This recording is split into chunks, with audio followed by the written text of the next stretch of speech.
어항을 놓는 이 물생활이라는 취미는 단순히 물고기만 키우는 것을 뜻하는 게 아닌 물고기가 헤엄치는 것을 보거나 밥을 먹거나 어종의 특정 행동을 관찰할 수 있는 관상 목적의 어항 세팅. 때론 키우던 물고기가 알을 낳거나 새끼를 낳아서 관상보다는 어항 수질 관리 및 치어의 성장에 초점을 둔 어항 세팅도 있고요. 수초를 재배하기도 하며 수족관에서 사온 혹은 뒷동산에서 주운 나무나 돌 따위로 어항을 꾸미는 조금 더 예술 분야로 뻗어나갈 수도 있다는 것을 저번 영상을 통해 알려드렸습니다. 오늘은 모든 부분에서 공통적으로 이루어지는 작업인 어항 물갈이, 즉 어항관리법을 크롭이 없는 고화질 4K 영상으로 여러분께 보여드릴 거예요.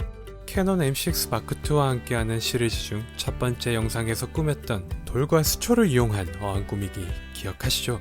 지금 모습을 보면 그때보다 수초가 많이 성장하긴 했지만 딱 봐도 곳곳에 이끼가 껴있고 수초 또한 모습이 제각각이고 전반적으로 상태가 좋아 보이진 않습니다. 어항 물갈이 겸 수초도 자르고 여과기도 청소해볼 거예요.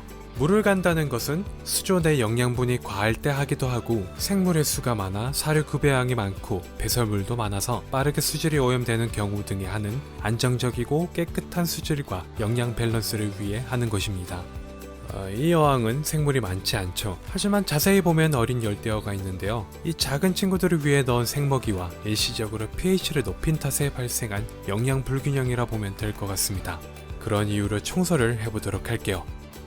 청소를 도와줄 도구를 소개할게요. 벽면 이끼를 손쉽게 제거해주는 스크래퍼, 수초 실리콘 부분과 물때, 그리고 섬세한 청소가 가능케 해주는 칫솔, 수초 정리를 도와줄 수초용 곶가위, 염소가 제거된 물을 편하게 넣을 수 있는 정수 필터, 도구라기에는 좀 애매하지만 외부 여과기 청소를 쉽게 만들어주는 더블탭, 방에서 화장실까지 거리가 멀어서 꼭 필요한 호스와 물을 빼주는 사이펀. 자, 청소에 앞서 여과기와 히터 스위치를 꺼줘야 합니다. 여과기는 분진을 일으킬 수 있고 히터는 전체가 물 밖으로 나오면 화재 위험이 있으니까 반드시 꺼져야 합니다. 꼭이요. 화장실 수도에 연결된 정수 필터에 호스를 꽂고 방에 있는 어항까지 끌어옵니다. 원활한 수초 트리밍과 청소를 위해서 물을 약간 빼주면서 사이펀을 수조에 걸어두고 스크래퍼로 유리 벽면을 밀어줍니다. 벽면을 밀고 일단은 수초를 자르기로 했습니다. 사이펀 빨대를 갖다 대서 자르자마자 빨려 들어가게 합니다.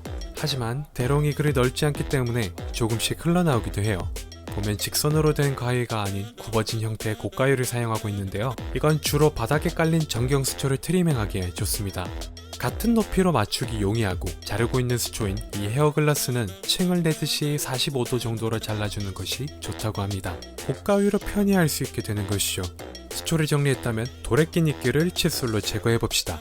돌을 빼내서 할 수도 있지만 그렇게 한다면 바닥에 깔린 소일이 무너지면서 흐트러질 수가 있어 가급적이면 이 상태에서 그대로 하는 것이 좋습니다. 지형적 영향을 덜 받는 위치의 돌이라면 빼서 닦아줘도 괜찮습니다. 칫솔로는 돌을 닦을 수도 있고 주로 수면에 끼는 물때를 제거할 수도 있고 입출수구를 간단히 청소할 수도 있습니다. 하지만 오늘은 입출수구를 깨끗이 청소할 거라 이건 따로 빼서 할게요. 외부 여과기 호스에 연결된 더블탭입니다. 여과기 본체와 입출수구 부분 사이에 연결되어 쉽게 해제한 후 화장실로 가서 깨끗이 청소할 수 있죠. 이건 청소솔로 닦으면 됩니다. 일단은 입출수구와 호스를 분리하고 청소솔로 각각을 청소합니다. 저와 같이 유리 입출수구를 쓰시는 분들은 청소 시 깨지지 않게 조심하며 하세요. 깨지면 다칠 수도 있고 제품을 다시 사야 하는 불상사가 생길 수 있습니다. 특히나 유막 제거기 입수구 같은 경우엔 U자로 되어 있어 솔로도 청소가 힘든데요. 이건 락스에 담궜다 청소하면 보다 쉽게 할 수 있습니다. 저는 솔이 잘 들어가지 않아서 일단은 냅뒀어요. 청소솔로 힘든 부분은 칫솔로 합니다. 그렇게 청소를 끝내고 깨끗해진 여과기 부품을 들고 체결합니다. 그 사이 물이 다 채워져서 바로 여과기와 히터를 틀어줍니다. 이렇게 환수를 끝마치고 나면 마치 수고에 대한 보상인 듯 수초는 엄청난 기세로 공기방울을 내뿜습니다. 수초를 잘랐기 때문에 자른 부분에서 올라오는 기포도 많습니다.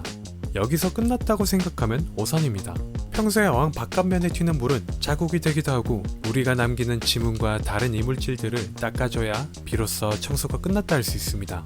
면이 거칠지 않은 극세사 타올로 수조를 닦습니다.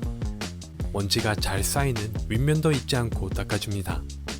그리고 이 수조엔 뚜껑을 달아뒀는데요. 다름이 아니라 겨울이라서 물이 너무 빨리 증발해서 얹었습니다. 효과는 일주일 뒤에 봤을 때 수위가 3mm 정도만 내려갔더라고요. 옆에 수조는 4cm 이상의 수유가 내려가서 도중에 물 보충을 해줘야 할 정도였습니다. 혹시나 물 증발이 싫으신 분들은 뚜껑을 해두면 온도도 잘 유지되고 물 증발량도 낮으니까 해두는 것도 괜찮을 거예요.